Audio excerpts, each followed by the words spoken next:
Hello students, welcome again. कैसे हो आप सब? Happy? Let's start our topic.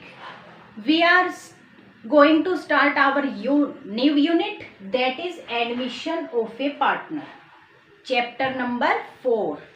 ठीक है, admission of a new partner.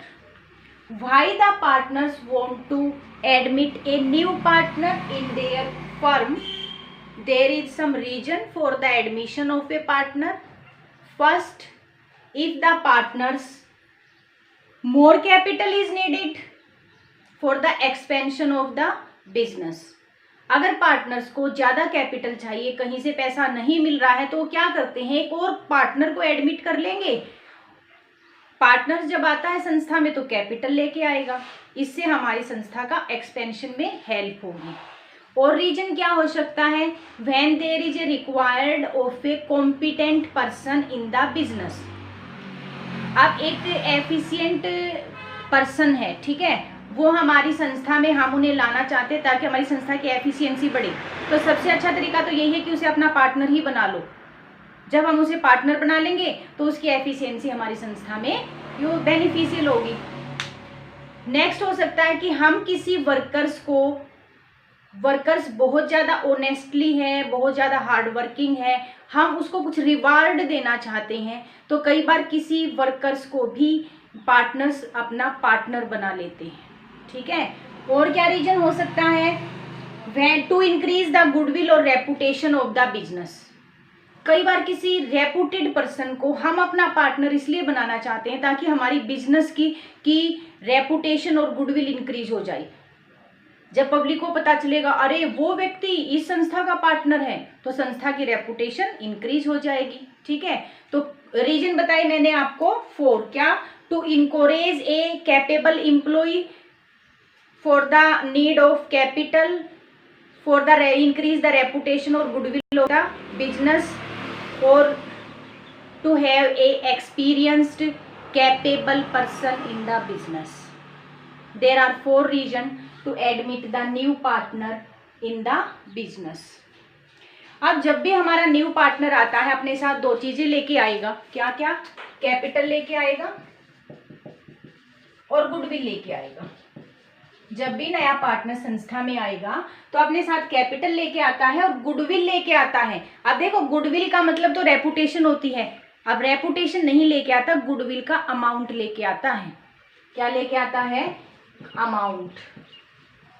कि जो भी ओल्ड पार्टनर्स ने अब तक बिजनेस किया, जो अपनी रेपुटेशन बना रखी है, जो अपनी गुडविल क्रिएट कर रखी है, अर्न कर रखी है, अब उस गुडविल का जो प्रॉफिट है न्यू पार्टनर्स को भी फ्यूचर में मिलेगा। तो इसलिए जब भी नया पार्टनर्स आता है तो अपने हिस्से की गुडविल का अमाउंट ओल्ड पार्टनर्स को देता है। ठीक है, तो जब भी नया पार्टनर्स आता है तो गुडविल अपने साथ लेके आता है।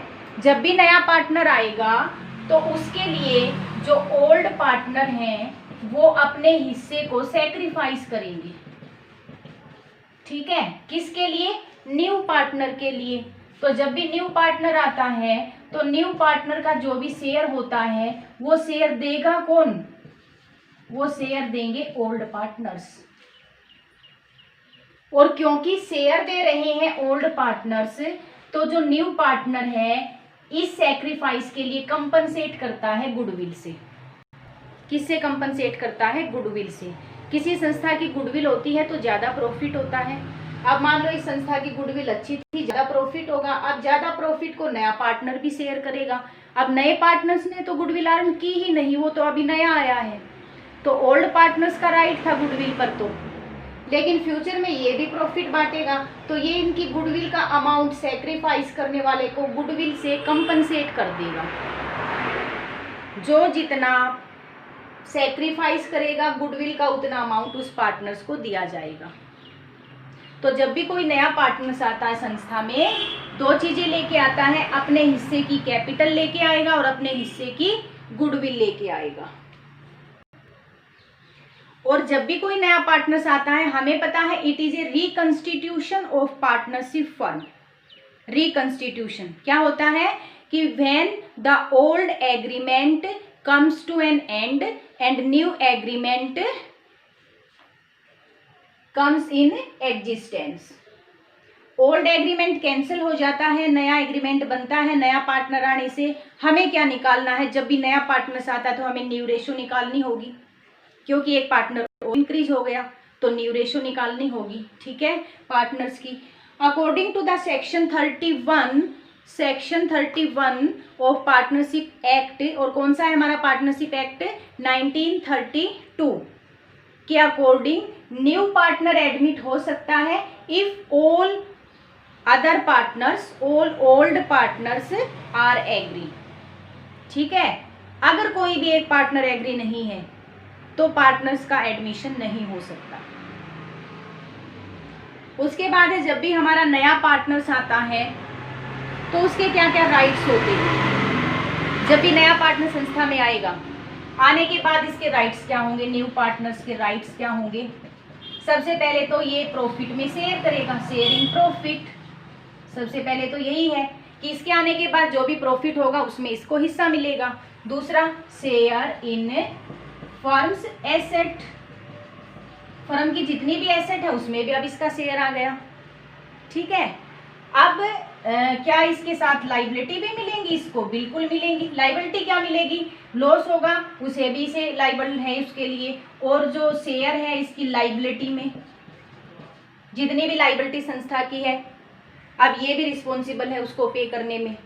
ठीक है, तो जब भी नया पार्टनर्स आता है तो कुछ राइट्स और रिस्पॉन्सिबिलिटी उसकी बनती है।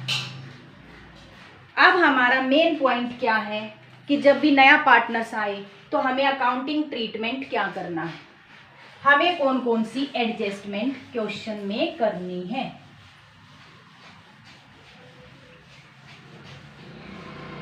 सबसे पहले तो जो एडजस्टमेंट है वो हमें निकालना है न्यू रेशियो। सबसे पहले कैलकुलेशन करनी है हमें किसकी, न्यू प्रॉफिट शेयरिंग रेशियो। उसके बाद हमारा गुडविल का ट्रीटमेंट करेंगे, क्योंकि नया पार्टनर्स आएगा गुडविल लेके आएगा तो भाई गुडविल की एडजस्टमेंट करेंगे, गुडविल का ट्रीटमेंट करेंगे।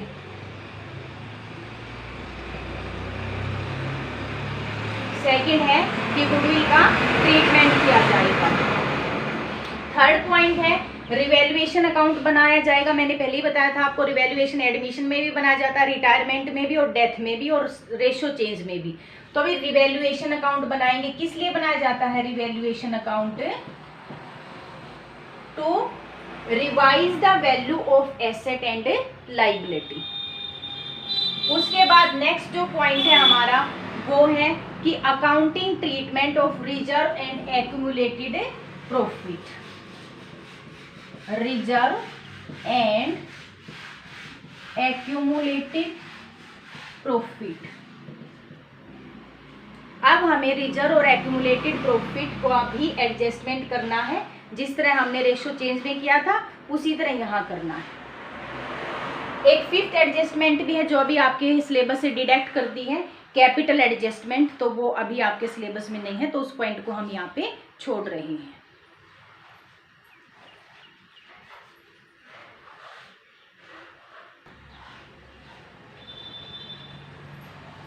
तो इस चैप्टर में हम 4 एडजस्टमेंट करने जा रहे हैं। न्यू रेशो निकालना सीखेंगे, गुडविल का एडजस्टमेंट करना सीखेंगे, रिवैल्यूएशन अकाउंट हमने सीख ही लिया है तो उसको भी बनाएंगे हम, और रिजर्व और एक्यूमुलेटेड प्रॉफिट का भी आप सभी को आता है किस तरह से ये डिवाइड करना है इन ओल्ड रेशो। ठीक है, तो ये सारी एडजस्टमेंट हम इस चैप्टर में करेंगे। तो let us start our first adjustment, calculation of new profit sharing ratio. अब हम कैलकुलेशन करना है हमें क्या, new profit sharing ratio.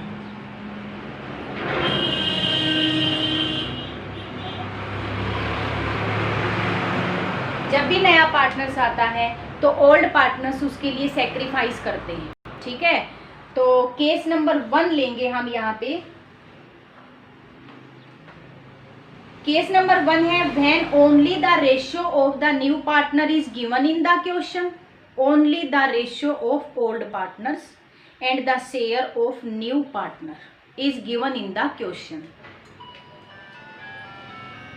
then the absence of any other agreement it is presumed that the old partners will continue to share the remaining profit in the same ratio in which they were sharing the profit before the admission of a partner।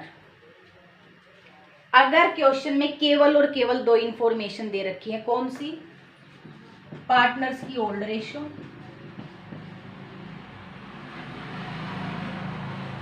और second information क्या?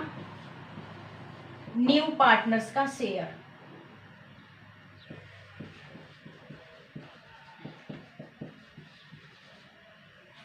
और कोई भी information नहीं दे रखी, कुछ भी नहीं कह रखा कि ओल्ड पार्टनर में किस रेशियो में न्यू पार्टनर्स को दिया। तो उस सिचुएशन में हमें ये मानना है कि ओल्ड पार्टनर्स फ्यूचर में भी अपनी ओल्ड रेशियो में ही डिस्ट्रीब्यूट करते रहेंगे प्रॉफिट को। उनके बीच की जो रेशियो वो चेंज नहीं होगी। देखो ओवरऑल तो चेंज हो जाएगी, लेकिन उनके बीच में जो रेशियो है वो भविष्य में भी एज इट इज बनी रहेगी। ठीक है, तो केस नंबर 1 में केवल दो इंफॉर्मेशन आपको दे रखी है। देखिए कैसे निकालते हैं हम। यहाँ पे क्वेश्चन ले लेते हैं। There are 3 partners A B C and ratio है 3/6, 2/6, 1/6। 3:1 ही है रेशियो, तो 3:1 अपॉन में टोटल कर रखा है। ठीक है, दूसरा है हमारा D was admitted in the firm A new partner with 1/6 share. New partner कौन आ गया? डी। कितने शेयर के लिए? 1/6 शेयर के लिए। सिर्फ दो इंफॉर्मेशन है और आपको बोला गया है calculate the new profit sharing ratio. इस सिचुएशन में देखिए हम क्या करेंगे। सबसे पहले आप प्रॉफिट को 1 मानना है, पूरी संस्था के प्रॉफिट को हमें 1 मानना है। Let the profit be 1, the profit be 1। सबसे पहले पूरी संस्था के प्रॉफिट को क्या मान लेना है? हमें 1 मान लेना है। अब न्यू पार्टनर्स का शेयर देखिए, डी का शेयर कितना है? 1/6। अब ये बताइए, अगर मैं पूरे प्रॉफिट में से डी का 1/6 लेस कर दूं तो क्या ए बी सी के लिए रिमेनिंग बचेगा? बिल्कुल बचेगा। और रिमेनिंग पार्टनर्स रिमेनिंग प्रॉफिट को अपनी पुरानी वाली रेशियो में ही डिवाइड करेंगे। ठीक है, क्योंकि कोई और अदर इंफॉर्मेशन हमें नहीं दे रखी, तो हमें ये मानना है कि पार्टनर्स के ओल्ड पार्टनर्स की जो रेशियो है आपस में वो वही बनी रहेगी। तो सबसे पहले मैं टोटल प्रॉफिट में से नए पार्टनर्स को प्रॉफिट दे रही हूँ, उसके बाद हम देखते हैं रिमेनिंग प्रॉफिट कितना बचा। रिमेनिंग प्रॉफिट टोटल में से जो आपने डी को दिया है वो लेस कर दें। ठीक है, क्या करेंगे इसके लिए? 1/1 कर सकते हैं। एलसीएम कितना आया? 6, 6/1, 5/6। रिमेनिंग प्रॉफिट बचा हमारा 5/6 के लिए, और ये मिलेगा किसको? ए को, बी को, सी को। किस रेशियो में? उनकी ओल्ड रेशियो में। 3/6 इसको मिलेगा, 2/6 इसको मिलेगा, 1/6 इसको मिलेगा।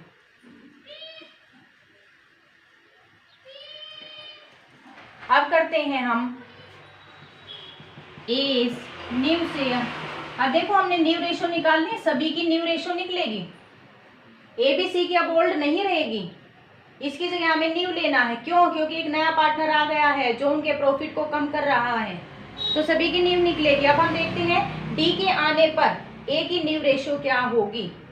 अब मैंने बोला कि ए बी सी के लिए तो 5/6 हिस्सा बचा है, तो बेटा 5/6 प्रॉफिट को आप इस रेशियो में तीनों में बांट दो। ए को कितना मिलेगा? 3/6। तो यहाँ पे देखिए 3/6 मिलेगा रिमेनिंग प्रॉफिट का। 3/6 मिलेगा रिमेनिंग प्रॉफिट का। तो मैंने रिमेनिंग प्रॉफिट का 3/6 निकाल रही हूँ। कितना आ जाएगा? मल्टीप्लाई कर दो। मैंने यहाँ पे ये काटा नहीं है ताकि हमारी एक जैसा ही हमारा सेम हमारा अपॉन में आ जाए, इसलिए मैं यहाँ नहीं काट रही हूँ। ठीक है, बी न्यू शेयर क्या रहेगा? B new share. अब हम निकालते हैं बी न्यू रेशियो। बी का जो न्यू रेशियो होगा वो होगा हमारा रिमेनिंग का 2/6। इसका मतलब 2/6 मिलेगा रिमेनिंग प्रॉफिट का। कितना हो जाएगा 10/36। अब हम निकालते हैं सीज न्यू शेयर कितना होगा 1/6 होगा। किसका होगा रिमेनिंग प्रॉफिट का 1/6 कितना हो जाएगा 5/36। ये देखिए न्यू रेशियो आ गई है। हमने क्या किया है सबसे पहले प्रॉफिट को 1 मान लेना है। नए पार्टनर्स को उसका हिस्सा हमें दे दिया है 1 में से। हमने रिमेनिंग निकाल लिया जो ओल्ड पार्टनर्स के लिए बचा है और रिमेनिंग प्रॉफिट को ओल्ड पार्टनर्स अपनी ओल्ड रेशियो में शेयर करेंगे। तो मैंने रिमेनिंग को उनकी ओल्ड रेशियो में डिवाइड कर दिया है। ये आ गया न्यू। अब मुझे क्या करना है कि सभी जो भी सीरीज वाइज लिखोगे आप रिस्पेक्टिवली, मतलब कि A B C D इस तरह से, ठीक है। अब नया शेयर लिख दो। A का नया शेयर ये रहा 15/36। B का नया शेयर है हमारा 10/36। C का नया शेयर है हमारा 5/36 एंड D का हमारा शेयर, D तो नया ही आया है, यही नया है इसका तो कुछ ओल्ड था ही नहीं। तो D कितने शेयर के लिए आया वही इसका न्यू है 1/6। ये हमारी न्यू रेशियो आ गई। हम 36 एलसीएम लेंगे। अब का क्या बचा यहाँ पे 15, 10, 5, यहाँ क्या आएगा 6 से 6, 6। अगली लाइन में आप एलसीएम को हटा दो। रेशियो बची हमारी 15, 10, 5, 6। अगर किसी भी डिजिट से ये डिवाइड होती है तो डिवाइड करके और शॉर्ट फॉर्म में आप इसे लिख सकते हो। तो न्यू रेशियो इज 15:10:5:6। ये था हमारा केस नंबर 1। जब हम partners only 2 information is given in the question, old ratio and new partner share, only 2 information. There is no information about any other information in which ratio the old partner sacrifice। कुछ नहीं दे रखा तो हमें assume कर लिया कि old partner sacrifice in their old ratio. हमने assume कर लिया old partners sacrifice in their old ratio. अब अगर आप इस क्वेश्चन में, ये हमारी ओल्ड रेशियो है और हमने न्यू रेशियो निकाल ली है। ये है हमारी 15, 10, 5, 6। अगर आप ओल्ड और न्यू में से सैक्रिफाइसिंग रेशियो निकालोगे ना, सैक्रिफाइसिंग का फॉर्मूला आपको पता ही है ओल्ड माइनस न्यू, तो आपकी सैक्रिफाइसिंग रेशियो ओल्ड रेशियो ही निकलेगी। निकाल के देखना आंसर आपका क्या आएगा 3, 2, 1। सैक्रिफाइस 3 to 1 बोलूं या फिर 3/6:2/6:1/6 एक ही बात है। निकाल के देखना सैक्रिफाइसिंग आपकी यही निकलेगी जो ओल्ड रेशियो होगी, क्योंकि हमने एज्यूम ही ये किया है कि ओल्ड पार्टनर्स ने अपनी ओल्ड रेशियो में ही सैक्रिफाइस किया है। ठीक है, इसी से रिलेटेड पीछे से एक क्वेश्चन कर लेते हैं हम केस नंबर 1 से।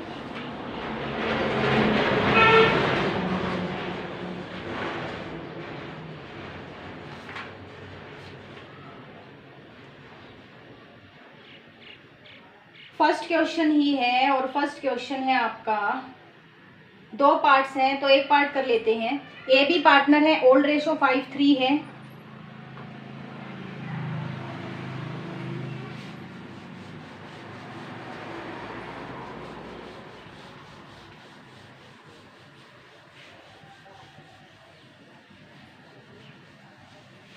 Only 2 information given in the question. AB partners and 5:3 ratio. And second information, C is admitted for 1/4 share. C 1/4 share. केवल 2 इंफॉर्मेशन है, बाकी कुछ भी नहीं कहा गया। ठीक है, क्या करना है हमें, लेट द प्रॉफिट बी 1 मान लिया हमने संस्था के प्रॉफिट को। सीड शेयर जो नया पार्टनर्स है कितना दे दे, इसमें से 1/4 दे दे, रिमेनिंग निकाल लें, रिमेनिंग प्रॉफिट 1 में से 1/4 लेस कर दो, लेस करोगे तो आपका बचेगा 3/4। ए इज न्यू शेयर,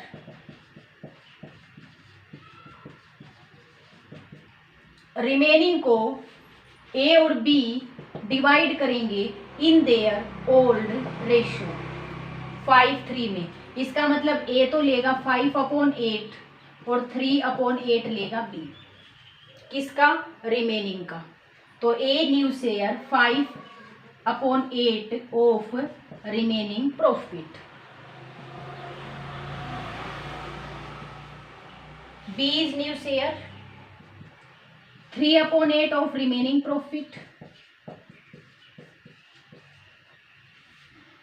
अब मैं निकाल रही हूं new profit sharing ratio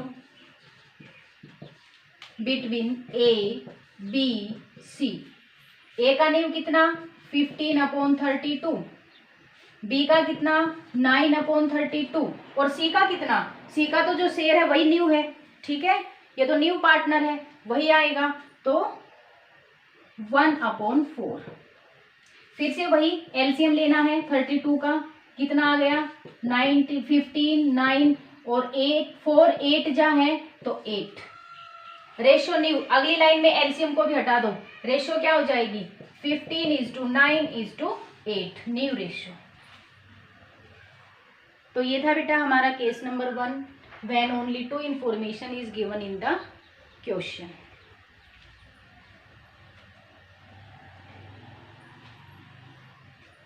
profit को 1 मानना है, नए पार्टनर्स का शेयर लिखना है, रिमेनिंग निकाल लेना है, रिमेनिंग को आप ओल्ड पार्टनर्स की ओल्ड रेशियो में डिस्ट्रीब्यूट कर दोगे, ठीक है। उसके बाद सभी को पुट करना है, एलसीएम लेके एक सिंपल वे में आपको रेशियो निकाल लेनी है।